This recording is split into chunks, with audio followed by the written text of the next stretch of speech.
warahmatullahi wabarakatuh. Waalaikumsalam warahmatullahi wabarakatuh. Good afternoon, ladies and gentlemen.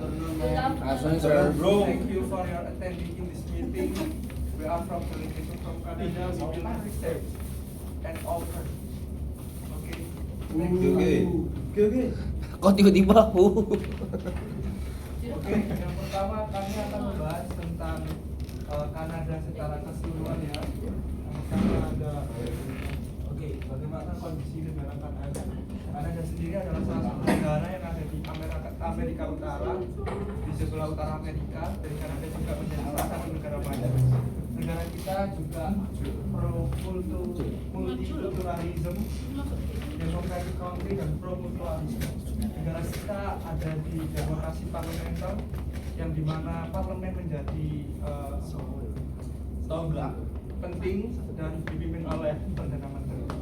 Oke, tapi sebelumnya kalian pernah nggak sih pernah dengar nggak apa itu periferal? Belum. Apa itu? Nggak tahu mas apa itu mas. Jadi periferal ini adalah salah satu cabang di teori sistem dunia yang dikemukakan oleh Immanuel Webster. Teori ini berkembang di tahun 1970-an yang membagi dunia menjadi tiga. Yang pertama ada core atau negara inti, yang kedua semi-periferi, dan yang terakhir adalah periferal. Pembagian ini adalah pembagian berdasarkan ekonomi atau ibaratnya negara-negara yang bisa memenuhi kebutuhannya. Seperti itu. Di tahun 1970-an negara-negara itu ada Amerika Serikat dan negara Eropa Barat, yang dimana mereka adalah pemenang dari Perang Dunia Kedua yang mempunyai cara untuk bagaimana mengeksploitasi. Dan negara periferi dalam hal ini itu digambarkan sebagai negara Afrika, yang dimana mereka hanya memiliki ketergantungan atau ketergantungan menerima bantuan dari negara-negara ini. Tapi negara periferal ini dengan berjalannya waktu itu apa ya, ada kayak turunnya gitu loh. Ya. Dulu Cina kan nggak sekuat sekarang ya, dan Cina nggak masuk dalam negara inti. Tapi di zaman sekarang Cina bisa masuk di negara periferal. Di negara inti. Sementara Indonesia yang dulu juga ya dalam hal ini masih sering dieksploitasi dan lain sebagainya sudah agak sedikit naik. Sampai sekarang? Enggak, sekarang sudah naik di semi periferi. Oke. Seperti itu. Oke, next. Jadi kami nanti akan menjelaskan bagaimana Kanada menjalin kerjasama dengan negara-negara yang rata-rata mungkin di sini negara-negara inti dan negara semi periferi. Oke, next. Dan tujuan kami adalah yaitu tadi industry cooperation, menjalin hubungan kuat bilateral antara kedua negara, antara kami dan negara-negara yang akan hadir pada hari ini. Lagi di lantai 2 sebentar. Terus ini.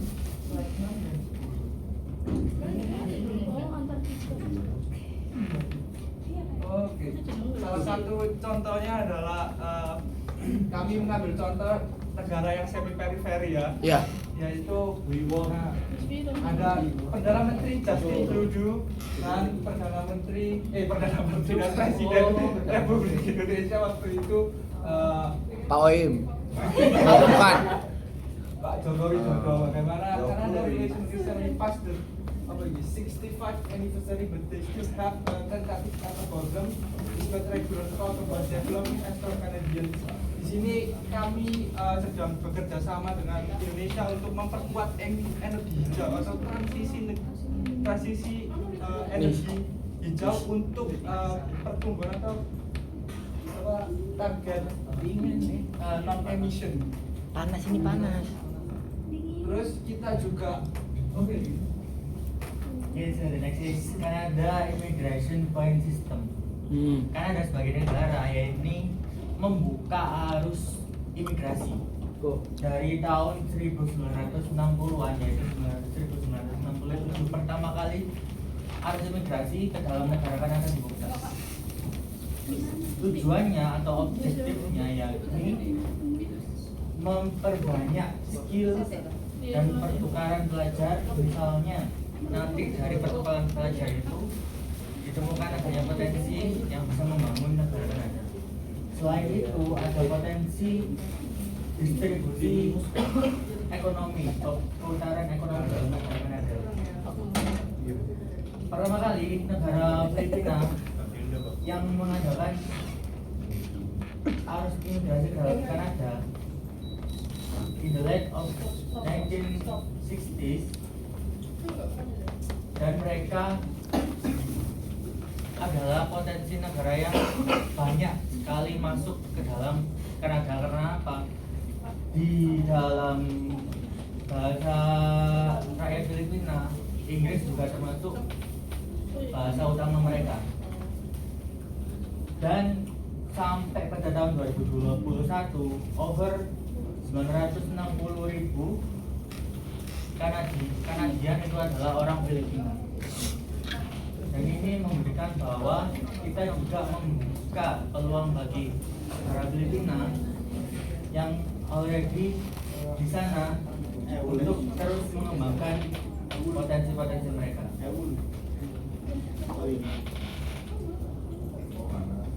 Lalu kita bahas security agreement between Ukraine and Canada.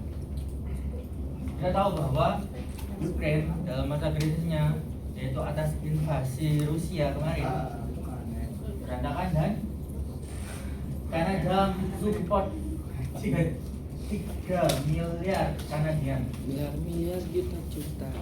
pada tahun 2024. In addition, untuk menguatkan pertahanan Ukraine, also focus on economic development, energy, and post-war reconstruction. Karena Ukraine sebagai anggota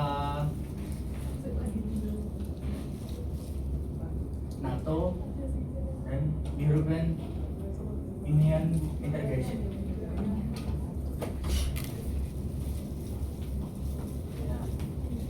Kita masuk dalam our sides. Through the trade agreements, kita banyak sekali investment supply chain. Kanada juga termasuk dalam negara yang terpenting untuk beberapa country. Canada is also known as a country that emphasizes the rule of law, democracy, and human rights. Ini bukti nyata bahwa kita sangat menjunjung tinggi. Canada also supports labor migration, seperti yang tadi saya katakan, arus migrasi, education, dan international development assistance program. Dan lanjut ke faktor economic capacity. Canada itu adalah G7 member. It has strong and advanced economy, which remains highly dependent on international trade. Khususnya di US, kita adalah penyumbang ekspor terbesar di US, yakni sekitar 75-80%. Kita juga punya beberapa agreement untuk trade, yakni misalnya European Union, CETA, ASEAN Pacific CPTPP, making us is the best determinant of economic stability.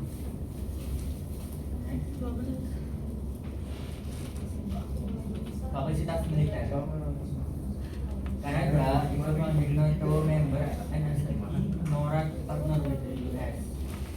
There is defense spending agreements among the lowest in the alliance.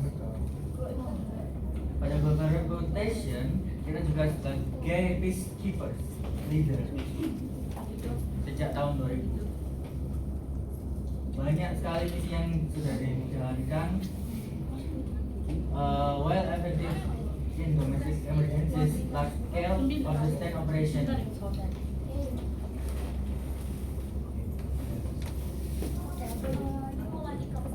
Canada is respected middle power with a strong tradition of multilateralism. Nah, kita juga berperan penting di UN, G20, and G7. Walaupun turun sejak 2010. Nah, Canada juga diakui sebagai netral mediator, but has limited institutional capacity compared to countries like Norway. Now, underfunded, diplomacy and lack of clear strategy remain major challenges to sustaining its global role. In soft power, Canada used culture, education, human rights, and climate change leadership as key tools of soft power. International education is central but challenged by federal provincial tension, especially Quebec's eastern group. Now, clean and human rights diplomacy is strong. Often beberapa kritikan karena kita seringkali fokus ke luar negeri dibanding permasalahan domestik. Now, overall, Canada's support is respected but limited by short-term policies and lack of coordinated strategy. Now, our challenges, Canada's main challenges come from its heavy dependence on the US, domestic budget limits, and weak military capacity, with most threat to the US and frequent alignment in security. Canada's strategic autonomy is restricted, limited defense funding, and reliance on alliances like NATO and NORAD have also reduced its credibility, sometimes excluding it from the US-led security initiative. Nah, Canada's natural resource and technology.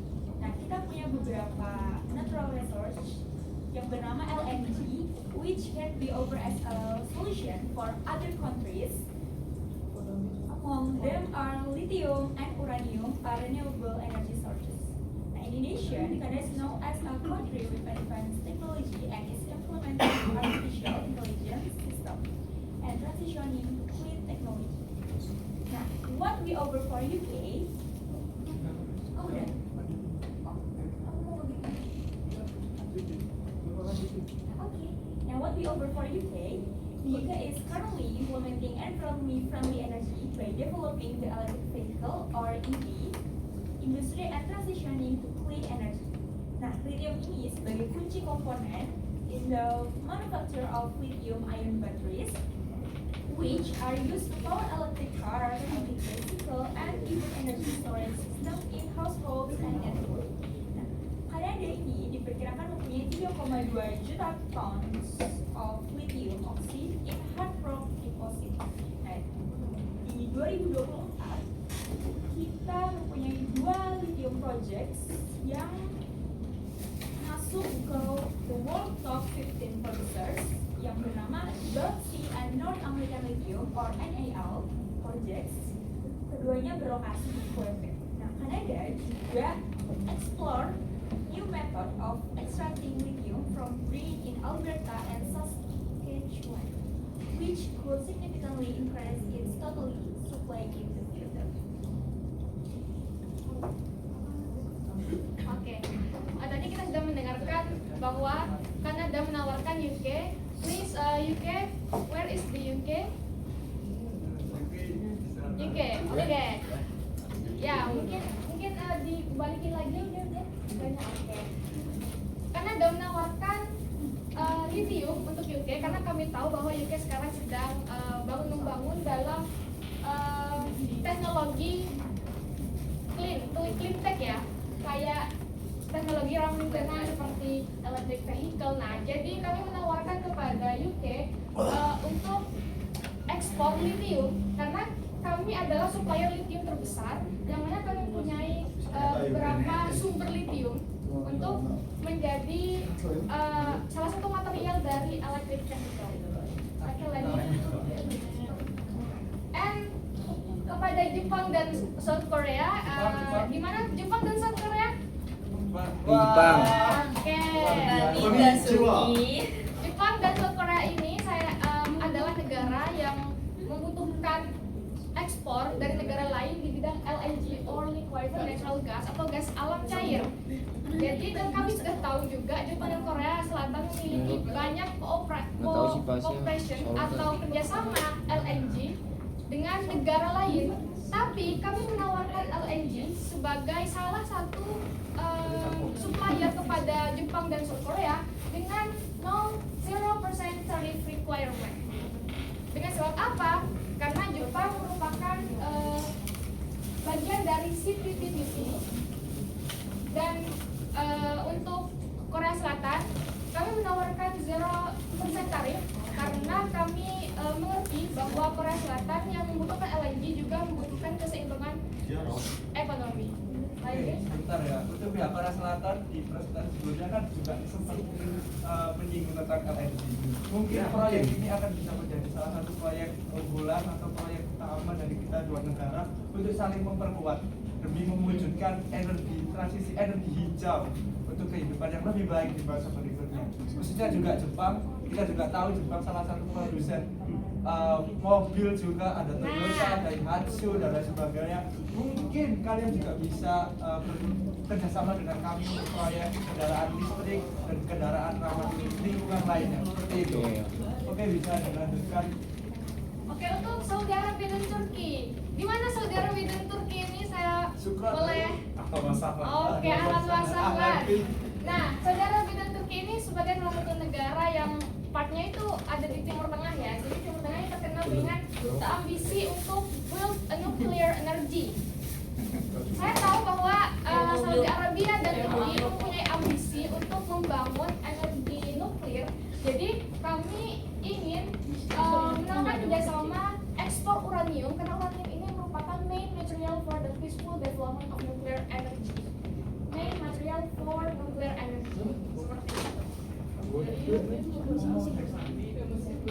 Oke, Saudi Arabia, mungkin kalian kita tahu ya, seluruh dunia ini tahu kalau kalian ada salah satu negara yang minyak buminya luar biasa, impornya luar biasa. Nah, di sini kita mau juga menawarkan hal yang baru untuk kita kembangkan bersama-sama untuk memperkuat negara Anda juga dalam bidang nuklir atau nggak hanya nuklir, mungkin riset tentang teknologi baru yaitu dengan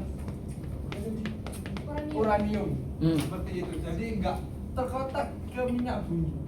Ada faktor lain atau nanti 10 atau 15 tahun Anda bisa menjadi salah satu negara yang masuk dalam negara pengembangan nuklir untuk memperkuat dominasi atau memperkuat wilayah Anda khususnya di daerah Timur Tengah seperti itu. Next. Oke, Ukraine, kita bertemu lagi ya Ukraine. Sebagaimana yang telah ditawarkan kemarin ya oleh Ukraine tentang gandum, dan kami sangat mengapresiasi bahwa Ukraine adalah salah satu supplier terbesar gandum kepada negara-negara lain. Dan kami melihat kondisi Ukraine sudah disebutkan sebelumnya ya. Iya. Jadi kami menawarkan kerjasama AI dalam military base.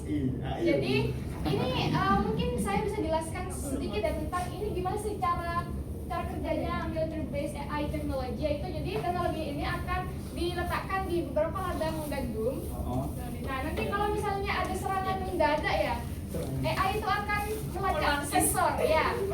Nah, ya seperti itu akan otomatis melindungi ladang gandum kalian dan tidak ada sia-sia seperti itu. Lanjut. For Brunei, Swiss, and Singapore, kita mulai dari Brunei. Gimana Brunei Darussalam? Boleh saya tahu? Oke. Udah bubar. Brunei adalah salah satu supplier oil and gas yang mengekspor ke negara-negara lain kan. Jadi kami tahu bahwa negara Brunei ini mungkin kekurangan dalam teknologi ramah lingkungan. Jadi kami menawarkan kerjasama clean tech atau teknologi bersih, di mana kami akan mengembangkan CCUS atau teknologi carbon capture, utilization, and storage to reduce emissions. Next. Dan untuk Swiss and Singapore. Nah, Swiss and Singapore, karena Swiss dan Singapura ini merupakan negara maju dalam bidang AI juga, kami menawarkan sebuah kerjasama pengembangan AI dalam bidang CCUS juga, yaitu especially Toronto dengan ETH Ethiopia, Switzerland. Dan selanjutnya untuk Singapura, kami akan melakukan kerjasama antara Toronto dengan AI Centers in Singapura or AISG. Jadi dengan pengembangan ini bisa kami kembangkan. Setelah berkembang akan kami tawarkan ke negara lain. dalam teknologi CCUS. Seperti itu. Ada tambahan, Raffi? Rasa cukup ya, mungkin bisa dibagiin atau Udah. Ya, jika butuh Bapak teknologi. Muiz tadi Mbak Safitri sudah memesan buku untuk dibaca. Jika tidak seret atau ada interest untuk kerjasama silakan bertanya. Oke, karena kami sarankan karena Kanada adalah pengembang AI terbesar ya dan termaju. Jika kalian ingin bekerja sama di bidang teknologi AI, Kanada adalah solusi yang tepat.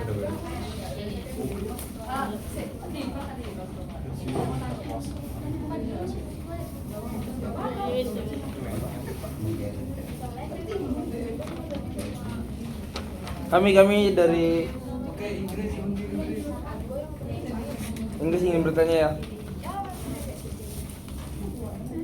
Bagaimana yang kita tahu di Kanada sangat beragam masyarakatnya, bahkan pemimpin-pemimpin atau DPR parlemen sana banyak yang dari negara mana saja kan.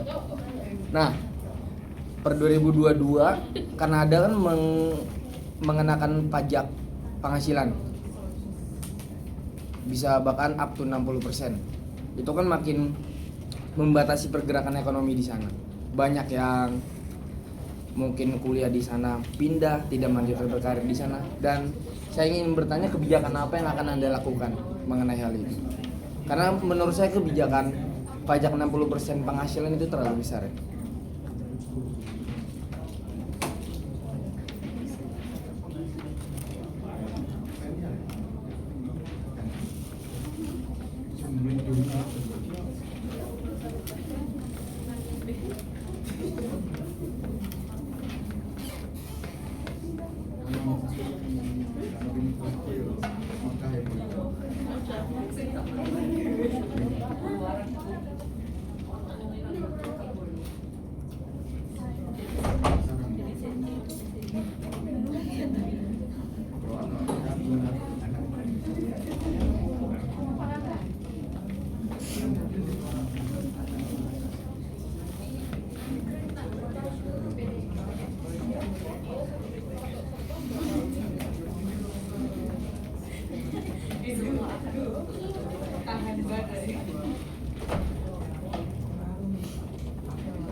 Membandingkan apa kompetensi? Compare.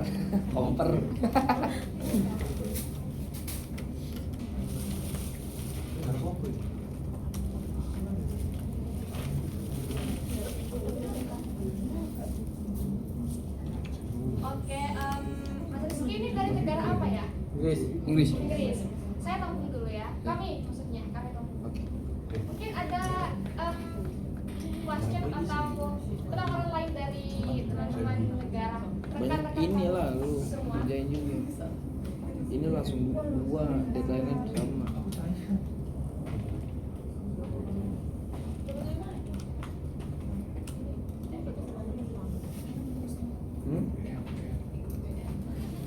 Brunei, Korea Selatan, Jepang, Arab Saudi, Ukraine, Swiss. Coba kita tolong geser ke lagi sebelumnya challenges. Saya mau tanya Ukraine mau tanya. Sebelumnya. Ada. Ya telepon. Bentar Robert. Sebentar ya. Antri ya. Iya. After you. Silahkan. Oh, Bapak duluan aja ngomong. Oh, ya. Sudah saya share kok di grup. Kalau Pak enakan di depan. Silahkan Ukraine. Jadi saya perwakilan dari Ukraine di sini bertanya untuk kerjasama yang sebelumnya pernah kita bicarakan ya, diskusikan yakni pertukaran teknologi AI dari Kanada untuk Ukraine. Jadi kami dari Kanada sama kami dari Ukraine ingin bertanya secara spesifiknya AI apakah yang akan digunakan untuk melindungi ladang kami? Gak hanya ladang ya, cuma pokoknya melindungi kami lah, melindungi Ukraine ini. Jadi bagaimana? Apakah ada sistem yang jelas AI itu jenis apa? Terus kerjanya gimana gitu? Maksudnya secara kan tadi gambaran itunya ya, generalnya ya. Saya tuh mau melihat realitanya gitu loh, realitasnya gitu loh. Apakah ada contoh gambar terus? Karena kalau dipikir ya, kita kan tahunya AI itu AI yang kita sering ketemukan itu kan AI yang bisa membantu dalam belajar seperti Gemini, terus ChatGPT gitu. Kita ingin tahu jenis AI apakah yang bisa dan kuat untuk Ladang ya, di ladang. melindungi Orang-orangan sawah.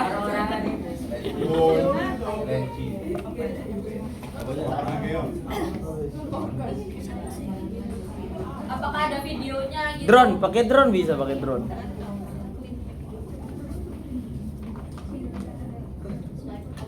Mungkin ini ya Pak, kalau misalnya perlindungan ke ladang itu nggak kayak yang mungkin sampaikan itu mungkin lebih ke ini sensor gimana?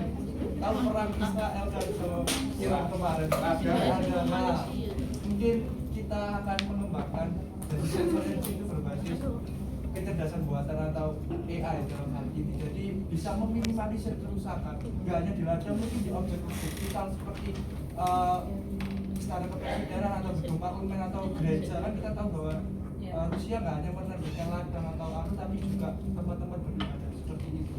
Jadi bisa dipandang seperti itu. Jadi maksudnya juga selain AI kita juga bisa kerjasama militer satu sama lain. Berarti ini yang ditawarkan sensornya ya bukan penangkis langsung bulu tangkis gitu kan, bukan ya? Bukan. Lebih baik dari mencegah ya? Iya, lebih baik daripada rusak. Nah, kita mencegah dulu. Seperti itu. Benar. Kira-kira sensornya itu dapat membaca HP berapa? Biar kita bisa prepare ya. Nah, untuk berapa jarak kan kita belum tahu situasinya. Mungkin nanti kita Secanggih apa gitu? Ya. Pak. Kecanggihan kita juga tidak bisa mengukur secara memastikan ya, karena namanya harus seperti itu kan. Kalau dalam Islam itu qadarullah ya.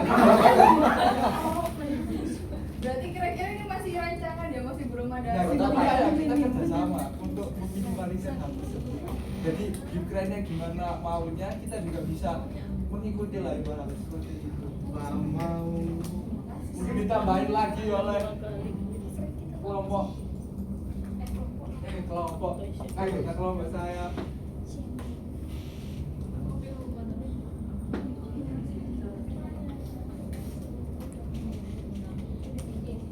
Okay, from other countries. Oh iya, tadi Arab Saudi. Silahkan. Ya tadi yang support. Nah, so there's two things that I highlight, that you are focusing abroad while neglecting domestic issue, and you are lack of coordinated strategy. So, if I might say, your political situation are threatened by your political instability because you neglect the domestic issue and your lack of coordinating strategy. So, how do you address that situation so that the countries can trust your political situation in the country?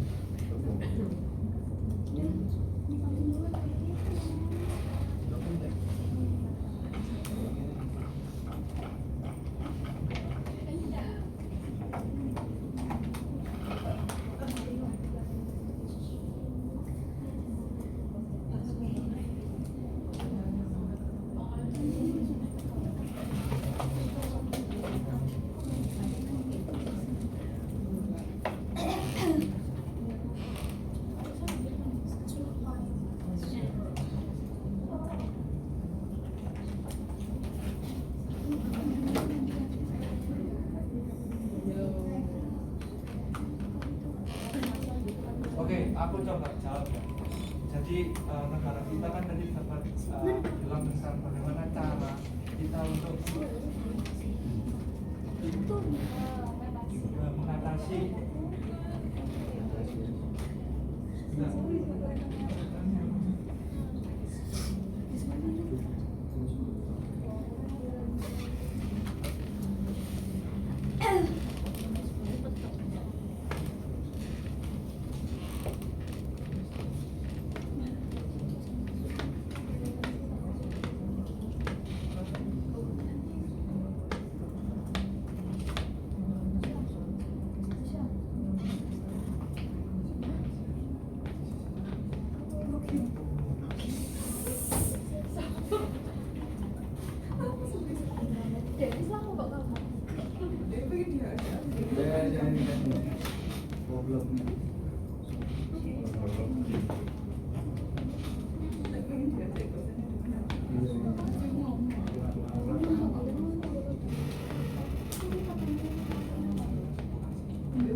Oke, kita sebagai negara memposisikan diri untuk selalu mendengar kata warga negara ini.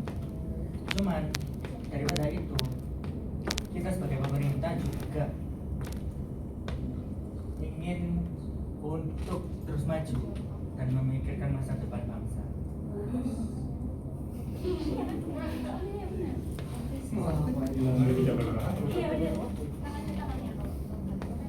Nah, kita sadar bahwasanya banyak sekali imigran atau mungkin suku asli Kanadian yang tidak terlalu terjamah. Cuman kita berbuat seperti demikian juga sebagai bentuk asuh kita kepada negara sendiri. Nah, maka dari itu permasalahan tersebut, misal ketidakpercayaan masyarakat terhadap pemerintah, tentunya kami selalu melakukan evaluasi atau rekonsiliasi. Nah, melalui amandemen dan kebijakan-kebijakan baru, tentunya rollingan para staf pemerintahan dan lain sebagainya itu membawa aspirasi sendiri dari berbagai sektor masyarakat. Nah, seperti itu. Tambahan ya, for kritik dari citizen ke pemerintah itu pasti ada di setiap negara. Dan kritik itu juga tidak selalu berupa sebuah ketidakpercayaan. Artinya mungkin teman-teman bisa membedakan antara sudah tidak percaya dan hanya mengkritik gitu. Misalnya kita punya pasangan, kita cuma mengkritik, tapi kita percaya gitu bahwa ya pokoknya ketidakpercayaan itu tidak selamanya dihubung kritik itu tidak selamanya dihubungkan dengan ketidakpercayaan. Karena selama ini walaupun kritik itu sering ya, bukan selalu atau dalam tempo yang setiap hari, walaupun kritik itu sering diputarkan kepada pemerintah, tapi sejauh ini Kanada tetap menjadi negara maju. Ya, jadi kritik dari citizen ke negara itu sudah sebuah keniscayaan, pasti itu ada. Kita lihat dari seberapa negara itu maju atau tidaknya. Kalau maju itu berarti negara yang makmur dan tidak selamanya juga menghilangkan atau menafikan sebuah kritik.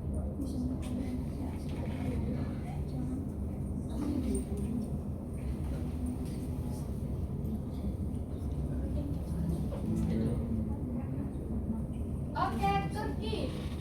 Atau mau jawab yang tadi? Oke, Turki, silahkan. kita punya dua pertanyaan dulu ya di sini. Pertanyaan pertama, mereka soal uranium ya. Iya. Karena kalau yang soal uranium, pertanyaan pertamanya, apakah ekspor uranium lawatan itu ada batasannya, ada limitnya, dan gimana sih kayak boleh jelasin sedikit soal kuantiti uranium yang kalian punya. Habis itu yang kedua, di ekspor impor itu apakah cuma terjadi di satu waktu atau berkelanjutan? Jadi jangka waktunya itu apakah cuma satu kali ekspor impor atau ya berkali-kali atau selama berapa tahun? Mungkin kita bikin kontrak tuh ya. Oke. Pertanyaan pertama adalah kapasitas ya, kapasitas uranium. Jadi untuk menentukan kapasitas dan lama ekspor impornya itu tergantung perjanjian. Jika kita sudah sepakat untuk melakukan kerjasama dan apa namanya nah untuk batasan uranium yang diekspor ke negara lain itu tidak ada batasan sama sekali karena maksudnya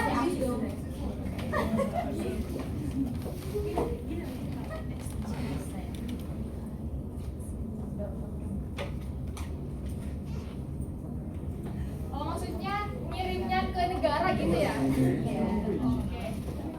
Kalau batas itu tergantung ya, tergantung perjanjian sebenarnya masalah kapasitas, kuantitas, dan lamanya ekspor kerjasama ekspor impor. Maksudnya dari kami itu mungkin kalian punya regulasi tersendiri gitu loh kan. Ini kan namanya sumber daya alam kan. Iya. Ada dibatalkan juga kan gitu. Dan pastikan kalian punya regulasi sendiri untuk menentukan limit atau batas yang nanti bakalan diekspor supaya uranium yang kalian punya itu tetap intinya itu nggak langsung dieksploitasi habis-habisan. Oke. Untuk satu informasi dan ini nggak disebutkan di sini. Sebenarnya Kanada itu sangat kaya dalam uranium dan mungkin salah satu negara penghasil uranium terbesar ya. Itu sudah banyak juga tambangnya itu banyak sekali. Jadi untuk limitnya tidak lebih dari setengah dari kesediaan tambang. Untuk Anda, jika Anda berkenan, itu kan juga ada uangnya kan? Enggak, soalnya kalau misalnya setengah kalian kan juga pasti mengkeep itu kan mungkin semuanya kalian sebarkan ke semua negara yang tidak selesai. Oke. Untuk dari saya sendiri itu setengah, tapi untuk dari teman saya kan tadi ada usulan untuk seperempat ya, karena kami juga belum memastikan tambangnya itu apakah ada penurunan, tapi selama ini hasil tambang itu banyak lipat, melimpah. Jadi untuk jawaban sementara seperempat. Oh, oke, silakan. Karena tadi itu terkait keberlanjutan kerjasama itu kan tergantung nanti kesepakatannya gimana kan. Misalkan nanti kita itu diinstruksi kerjasama secara kan misalkan pengembangan untuk uranium selama 10 tahun sekali. Nah itu nanti apakah kerjasama itu kalian ini cuma mengekspor uranium atau kalian sudah bisa menambahkan pengembangan seperti misalkan pengelolaan limbahnya dan sebagainya Pengelolaan limbah, maksudnya pengelolaan limbah itu apakah juga dikelola oleh kami atau Anda bilangnya gitu? Yang kami sepakati adalah uranium beserta antek-anteknya ya. Jadi uranium itu yang kami ekspor adalah uranium asli, murni ya. Gitu. Jadi kan Anda yang mengelola kan. Jadi limbah juga pasti dari Anda. Tapi kami tidak berminat atas itu. Kami hanya betul untuk mengekspor bahan murni, uranium murni. Oke. terus saya itu misalkan nanti kan kita nggak tahu apa yang akan dibutuhkan misalkan nanti di negara kalian itu terjadi krisis uranium nah jaminan apa yang bakalan kalian berikan? Uranium sehingga tidak bisa ekspor lagi seperti itu. Pastinya misal sebuah negara memang tidak bisa menyediakan, pasti akan menjadikan kerjasama. Atau mungkin buat perjanjian dulu ya 5-10 tahun dulu pertama, terus kita lihat nanti itu gimana-gimananya, apakah oke buat dua-dua maksimal hasilnya, terus kita lanjut atau kita nanti ganti dengan yang lain.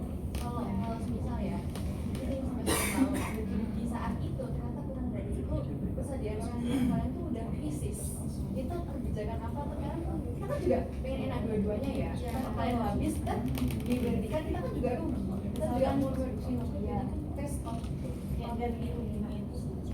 Oke, untuk kasus seperti itu dilihat dari hasil tambang untuk jangka 5-10 tahun itu masih belum ada penurunan yang signifikan. Jadi kami pastikan 5-10 tahun itu pasti ada terus melimpah. Jadi surat itu saya. Ya. Dan untuk beberapa kendala kita bisa melakukan negosiasi di tengah-tengah itu atau sebuah musyawarah dan perjanjian baru. Kami sangat terbuka dan kami tidak bersifat sangat ketat ya, strict ya gitu. Jadi kalau misalnya ada apa-apa silahkan di follow up, dimusyawarahkan gitu. Mungkin kalau kita kayak jalan ada kayak misalnya perasaan kita bisa bicarakan. Kalau misalnya mau nggak mau untuk meneruskan juga negara kami masih akan. Terus nanti kalau misalnya tadi pertanyaannya kalau misalnya habis, kita pasti ada prediksi dimana kita akan habis atau sudah memenuhi standar maksimum. Kita pasti awareness, nggak mungkin langsung ini habis, nggak mungkin. Pasti ada 2 atau 3 tahun terus kita akan over lagi. Gimana? Apakah mau lanjut ibaratnya di bidang lain atau mau diganti lain atau stop dalam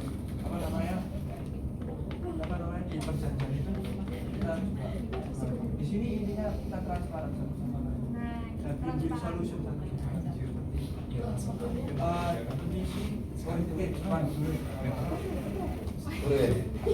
Oke, jadi tadi di PPT kan dilihatin kalau yang anggota CPTPP itu tarifnya 0% kan. Nah, Jepang sendiri kan udah jadi anggota CPTPP juga bareng sama Kanada kan waktu itu. Nah, jadi pertanyaannya simple. Jadi dalam tarif 0 ini apa ada mekanisme khusus nggak buat Jepang biar lebih biar diuntungkan dalam kerjasama ini? Terus ada jaminan nggak kalau pasokan LNG-nya itu bakal bisa stabil dalam jangka panjang? Oke, thank you. Sebelumnya apakah 0% tarif ini masih kurang diuntungkan ya? Kurang menurut Anda? Apa mau minta diskon? Enggak, mungkin dalam itu kan ini kan kita udah satu anggota kan, satu organisasi. Itu bisa aja Jepang itu jadi prioritas utama Kanada dalam sektor LPG. LNG.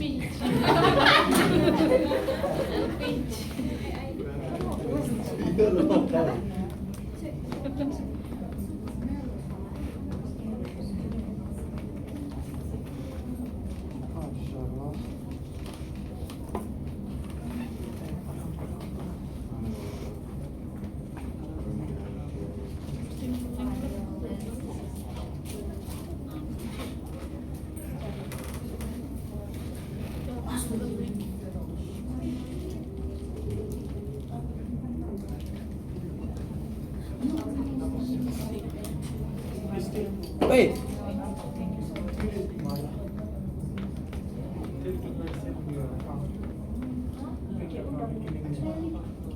Chemistry disikat baburi nih.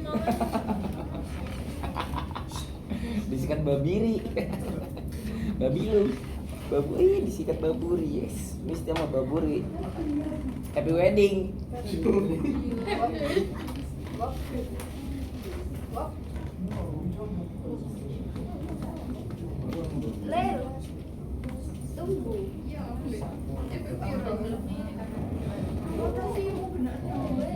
Oke Mas Dodo. Oke. Ini mungkin prioritas kita mungkin kita kan juga salah satu punya hubungan erat dengan Amerika ya 70 atau 80%. Nah di sisi lain kita juga punya nikel. Mas Dodo kan punya teknologi nih ibaratnya. Kita bisa kerjasama dalam hal ini di luar CPTPP kan kalau 0% ini kan sudah kebijakan ya CPTPP kan. Ya Jepang pengen prioritas apa sih yang pengen dikembangin sama kita di Kanada. Nah, salah satunya itu adalah proyek pengembangan energi bersih dari sektor teknologi yang pertama, yang kedua adalah otomotif. Kita bisa saling kerjasama antara perusahaan kita kayak Daihatsu atau Toyota atau LG mungkin milik Anda seperti itu. Apakah itu cukup memuaskan? Oke, cukup.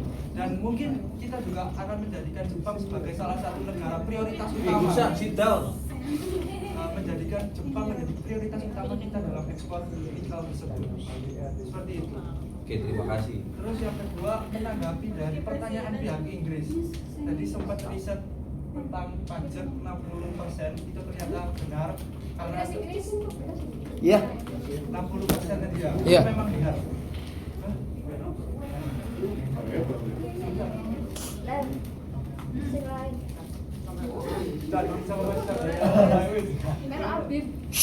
Jadi gini, pajak penghasilan negara Kanada itu terdiri atas pajak federal dan Ya. pajak provinsi. Heeh.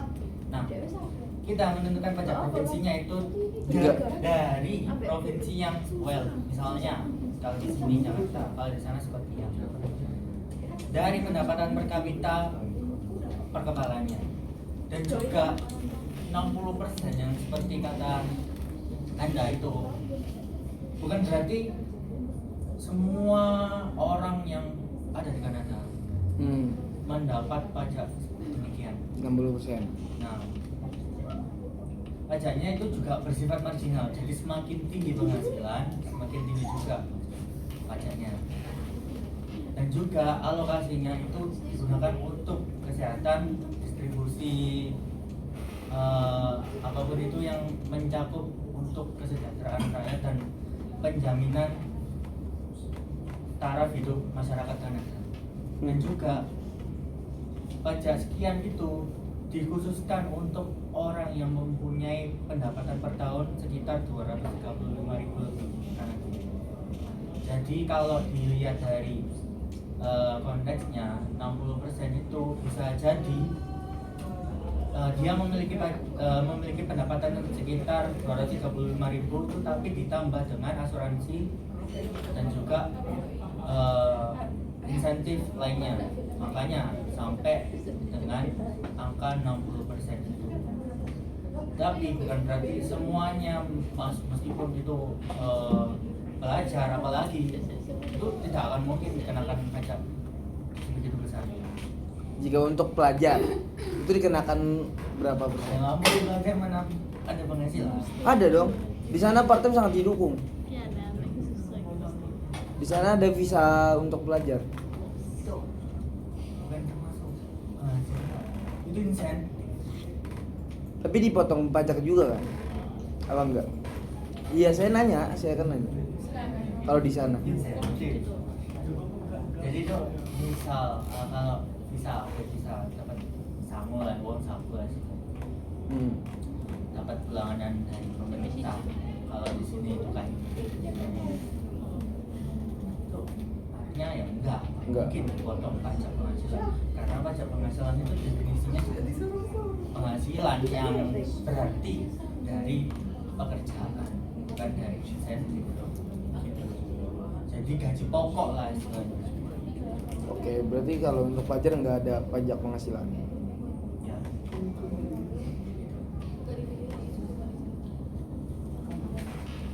Oke, kalau saya dilatih Singapura.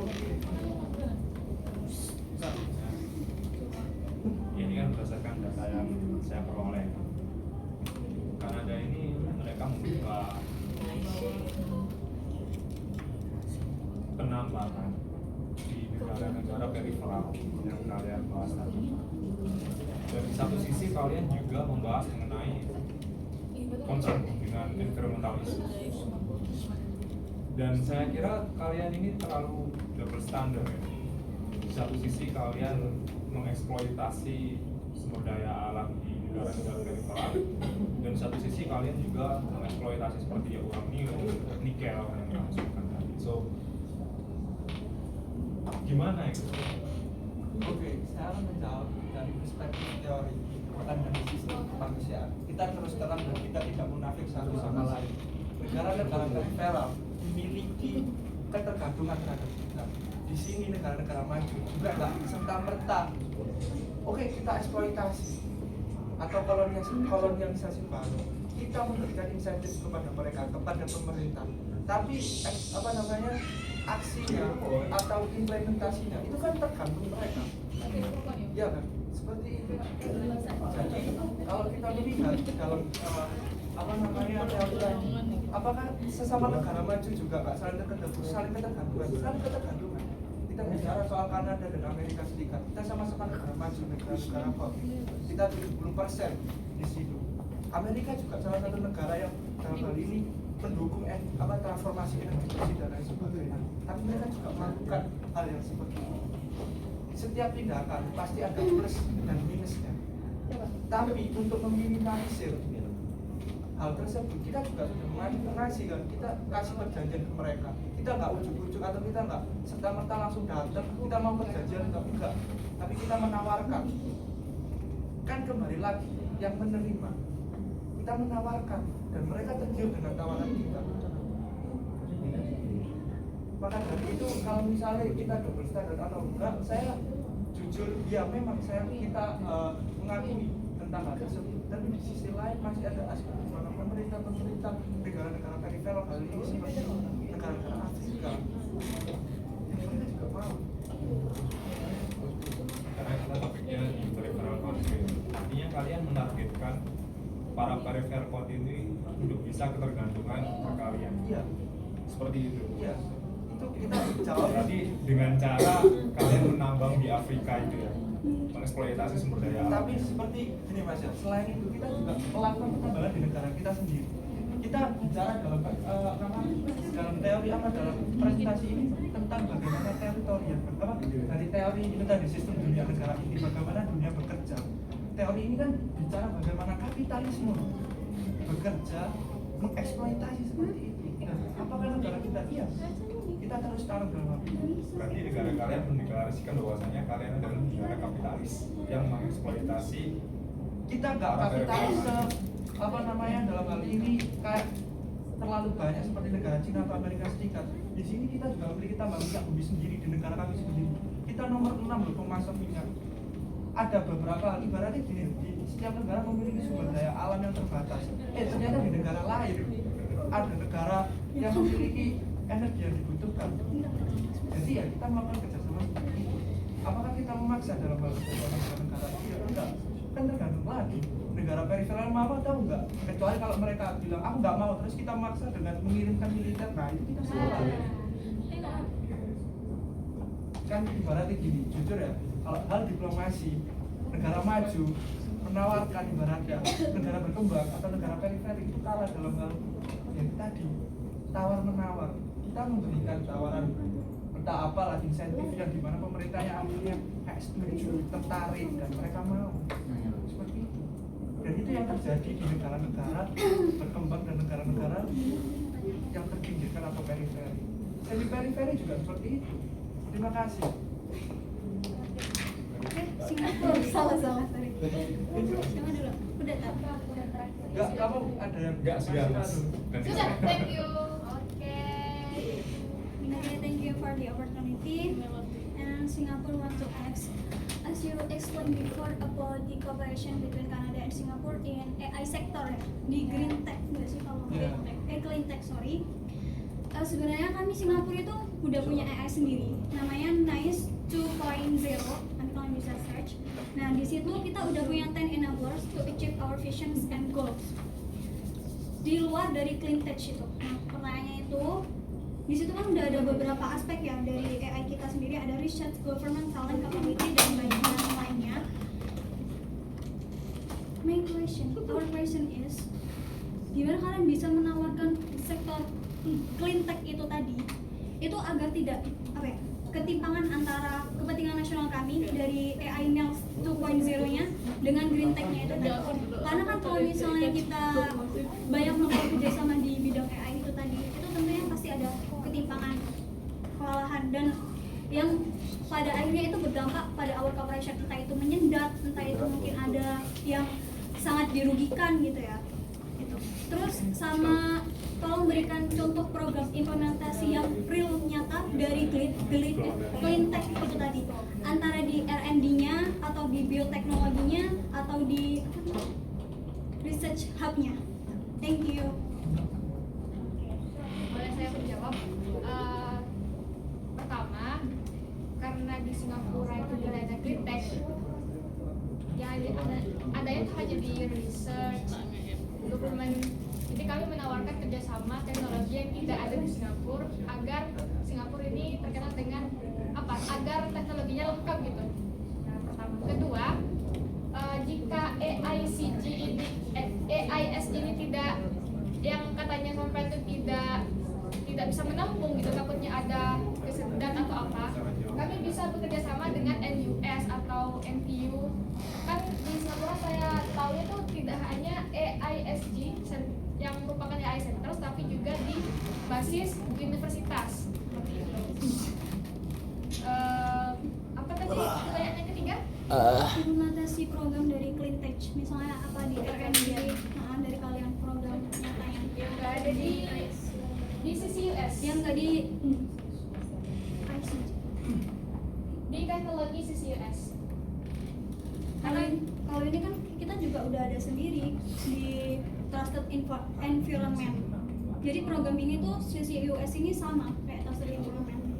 Nah kami mau ada innovation lain, misalnya kayak entah itu toolsnya atau anything else.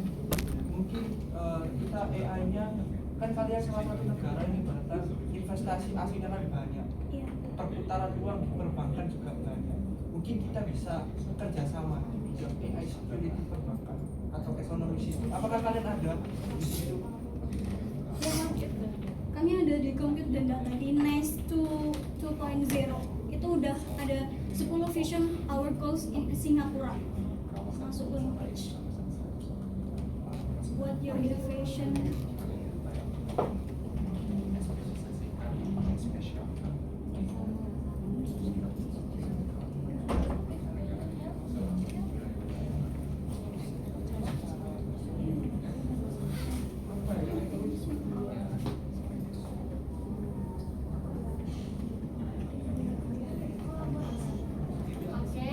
Kami mengerti dan kami mengapresiasi bahwa Singapura ini adalah salah satu negara yang sangat maju dan semua teknologinya itu sudah hampir memadai ya.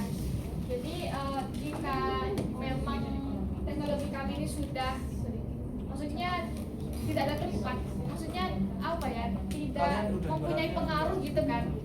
Jadi kami akan menawarkan kerjasama kolaborasi. Dan riset bersama untuk pengembangan hal yang baru atau aspek yang baru yang dimana nanti kita keluar di produk baru antara kerjasama Singapura atau Swiss, dan hal itu nanti kita bisa pasarkan yang dimana akan menguntungkan kedua negara. Karena kita lihat kita juga sama-sama negara yang AI-nya maju. Nah kan kalian sudah bilang proyek 10 ya tadi ya, 10-nya udah udah lengkap. Di sisi lain kita juga ya itu tadi keterbatasan, keterbatasan udah semua di sebelumnya. Maka dari itu untuk membangun kita perlu pengembangan satu sama lain. Atau kalau enggak kita kolaborasi dalam hal ini gimana sih saling menguatkan atau kekurangan kita di mana kemudian In any sector. ya. Boleh minta salah satu contohnya, misalnya di sektor health misalnya. Salah satu Ya itu contohnya, misalnya kayak di sektor health kita mau kolaborasi di apa ya, di medicine atau di medical ini ya kayak kedokteran, medical check up dan lain sebagainya, kita lebih lebih cepat dan lebih hasilnya itu lebih kredibel. Terus kalau bisa membantu dokter nih untuk ketika operasi atau apa, bisa menjadi asisten dokter waktu operasi atau bisa membantu di situasi-situasi genting yang dimana harusnya ada dokter tapi di sini ada bantuan AI, dan itu kita bisa kembangkan kolaborasi aspek tersebut.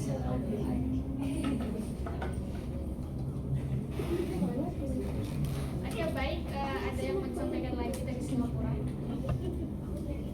Mungkin ini sih, kan kami juga punya precision medicine ya, karena itu langsung bisa ngedetek DNA atau gen berdasarkan penyakit itu. Kalau misalnya dalam konteks health, nanti kalau misalnya kan ada offer untuk mengkolaborasi hal itu, karena seperti yang kalian tahu ya, Singapura itu kan negaranya kecil.